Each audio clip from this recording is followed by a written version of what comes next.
Buenos días. Hoy continuaremos hablando de diabetes mellitus. El problema fundamental de la diabetes fisiopatológicamente hablando es la dificultad para la entrada de glucosa a las células del músculo estriado y a los depósitos. Ya vimos todo esto. Estas células son las principales consumidoras de glucosa en nuestro organismo, sobre todo el tejido muscular estriado. ¿Por qué? Porque es el mayor consumidor de energía del organismo, hasta en los sedentarios, ¿no? En el que hace más esfuerzo y se mantiene activo, pues consume aún más. No dejamos de movernos ni cuando estamos dormidos. Estamos dormidos, nos cambiamos de posición en la cama, nos movemos, nos levantamos un brazo, cruzamos la pierna. Así que no dejamos de movernos nunca. Mientras estamos vivos, nos estamos moviendo, excepto en algunas fases del sueño. Hablaremos de eso en el ciclo del sueño. Por eso, la glucosa se acumula fuera de la célula y tiene consecuencias directas de las que ya hablamos en el programa anterior, pero también tiene consecuencias indirectas muy importantes. La elevación de la glucosa facilita que ésta se una a las proteínas que encuentra donde quiera que las encuentre, pero sobre todo en la sangre.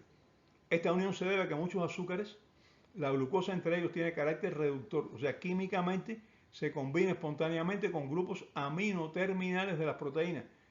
Esta reacción es lenta, no es una reacción rápida, si es lenta, depende de la cantidad de azúcar disponible. Cuando hay mucho azúcar, entonces tiende a combinarse más. Cuando hay poco azúcar, pues tiende a combinarse menos.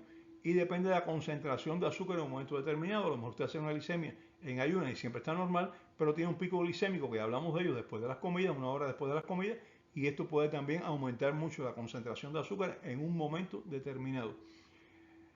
La reacción, repito, es lenta, y en las primeras etapas de esta reacción es reversible, es decir, se puede volver atrás. La combinación de azúcar con el grupo amino terminal puede volver atrás si los niveles de glucosa se normalizan y se mantienen un tiempo determinado normales. Entonces, el azúcar se separa de los aminoácidos, se separa de las proteínas y vuelve a la sangre y no pasó nada. O la mayor parte de se separa, aunque se quede un poquitico, pero es poca.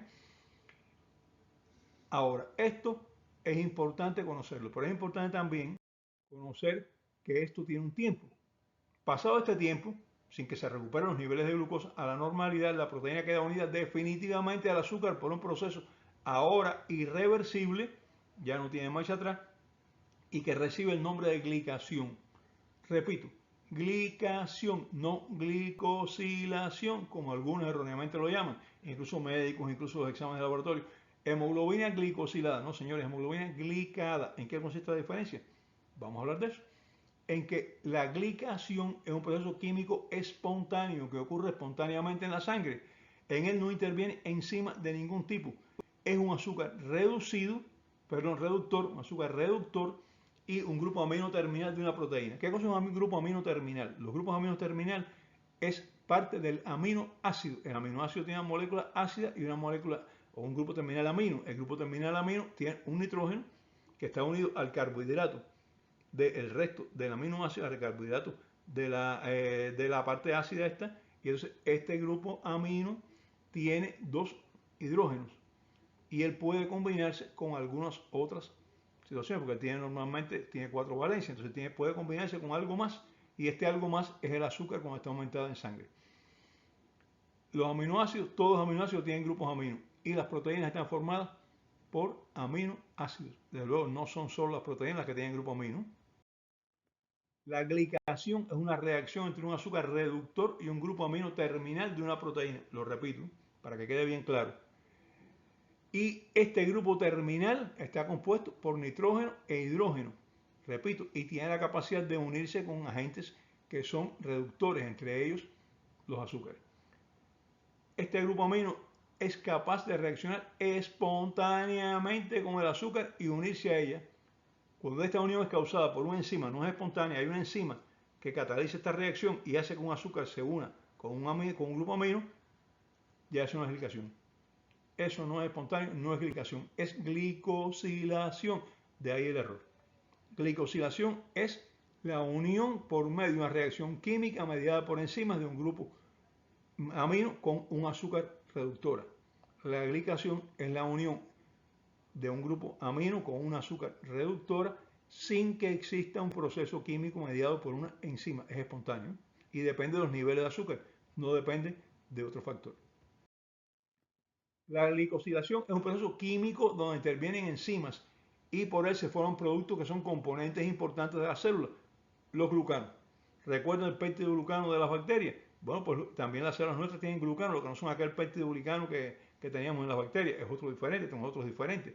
Pero estos glucanos se forman por glicosilación de un azúcar con una proteína y ahí se mantienen, ¿eh? Ahora bien, la glicosilación es controlada por las células de acuerdo con sus necesidades, como se produce cuando hay enzimas. Si la célula no necesita más glicano, pues no produce más enzimas y no hay glicosilación. La glicación no es controlada por el organismo. Depende de la disponibilidad del azúcar reductor. Es decir, mientras más azúcar haya en sangre o en los tejidos, mayor glicación de proteínas se produce. No está controlado, es incontrolado, es espontáneo. En nuestro organismo se produce glicación constantemente. Cada vez que comemos algo de esto, bueno, pues se puede producir una glicación. Pero si la disponibilidad de azúcar no es muy alta, se produce poca glicación y después es reversible. La mayor parte del tiempo nosotros tenemos el azúcar normal, controlada. Pues entonces cuando el azúcar se controla, aquella glicación vuelve atrás, desaparece aquella unión del azúcar el amino terminal, desapareció, se libera de nuevo y no pasó nada, ¿eh? Pero vamos a ver a continuación. Vamos a explicar la serie de reacciones que ocurren para que se produzca la glicación. Proceso que afecta principalmente a proteínas, pero también puede afectar a lípidos y a ácidos nucleicos. Ácido nucleico, no lo olviden, y así puede lesionar el material genético de la célula, con todas las consecuencias que trae esto. Recuerden, la mayoría de las células de nuestro organismo no necesitan insulina para la entrada de glucosa. Y esto hace que cuando los niveles de glicemia están elevados, se facilite la entrada de la glucosa a estas células que no necesitan insulina. Esta entrada es regulada por diferentes mecanismos, pero tiene una relación directa con la cantidad de glucosa que hay en sangre. Pero además las proteínas que están fuera de la célula, las proteínas que están en el plasma, las proteínas que están en los espacios entre los tejidos, esas no tienen que entrar la glucosa. Subió la glucosa y ya se puede unir a los grupos aminos terminales de estas proteínas. Muy importante. La glicación de proteínas, de ácidos grasos y de ácidos nucleicos modifica la estructura de estos tipos de moléculas. Modifica, por tanto, la función de estos tipos de moléculas. Proteínas, ácidos grasos y ácidos nucleicos glicados no funcionan normalmente. Y esto es la base de la mayoría de las complicaciones de la diabetes, sobre todo las complicaciones vasculares, renales, inmunológicas y oculares. Paso a paso. Lo primero es que la glucosa elevada en sangre se une a un grupo amino por medio de su grupo reductor, aldehído, que es una parte del azúcar, ¿no? Esto forma un compuesto que en química se llama base de Schiff, que es reversible. Hay una base de Schiff, unión de un azúcar reductor con un grupo amino terminal, bueno, pues están unidos ahí, pero no, eso se puede volver atrás, eso no tiene problema. Pero si pasan unos días, apenas unos días, comienza a reorganizar la estructura. Forma un producto más estable, lo que se conoce como producto de Amadori, que es la misma proteína glicada, pero ya más estable. También es reversible. El producto de Amadori también es reversible. Y esta reacción fue investigada detalladamente por Mario Amadori, un científico italiano, por eso se llama producto de Amadori, fue el que describió este producto. Ahora, durante varias semanas, el producto de Amadori continúa organizándose hasta terminar formando compuestos glicados irreversibles. Ahí tenemos varias semanas. Ya la proteína o el ácido graso o el ácido nucleico glicado queda unido definitivamente a la glucosa. No hay marcha atrás. Ya quedó alterada su estructura y alterada su función. No funciona bien. Estos productos se llaman, por lo general, productos de glicación avanzada, PGA, productos de glicación avanzada. Y nos preguntamos, ¿cómo volver atrás este proceso? Controlando la glicemia antes de la glicación llega a la fase irreversible. Si usted controla la glicemia cuando todavía está el producto de Amador y no se ha terminado de estabilizar, o cuando está la base de Schiff, no hay problema. Se controla la glicemia, baja el nivel de azúcar en sangre y aquello que era reversible vuelve atrás y entonces se libera el azúcar por un lado y la proteína sigue su camino y no pasó nada. Tal vez un pequeño trastorno funcional por unos días, pero nada más que eso. Esto puede mejorar o evitar las complicaciones. Después que la glicación es irreversible, lo único que puede hacerse es que el organismo vaya sustituyendo los compuestos glicados. Este compuesto está glicado, vamos a quitarlo y formar otro y ponerlo ahí, que no esté glicado. Pero para esto son necesarias dos cosas. Primero, que se controlen los niveles de glicemia. Usted tiene un nivel de glicemia elevado, pues este producto que no está glicado va a volverse a glicar.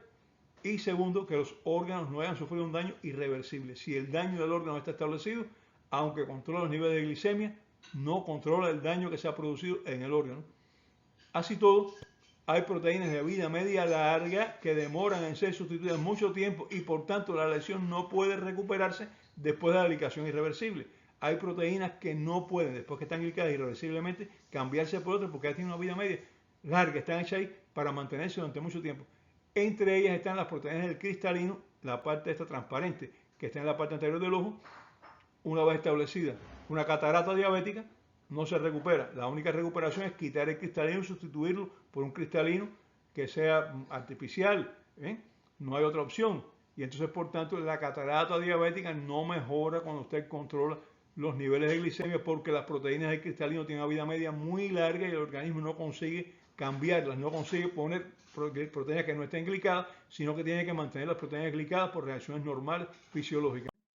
Otro ejemplo es hemoglobina, que una vez transformada en hemoglobina glicada no puede ser recuperada y se mantiene en sangre todo el tiempo que viva el glóbulo rojo. Y esto es aproximadamente 120 días.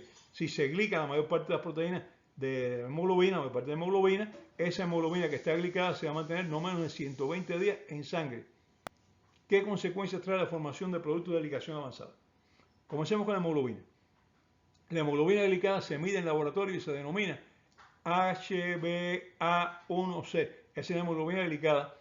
Esta hemoglobina es producto de glicación avanzada y se utiliza para conocer la compensación de un diabético en los últimos 2 o 3 meses. Por eso el médico, cuando un diabético llega a consulta, le dice: vamos a medir a ver cómo está tu hemoglobina glicada. Generalmente dicen glicosilada, por lo que habíamos explicado del error este, ¿no? La hemoglobina A1c.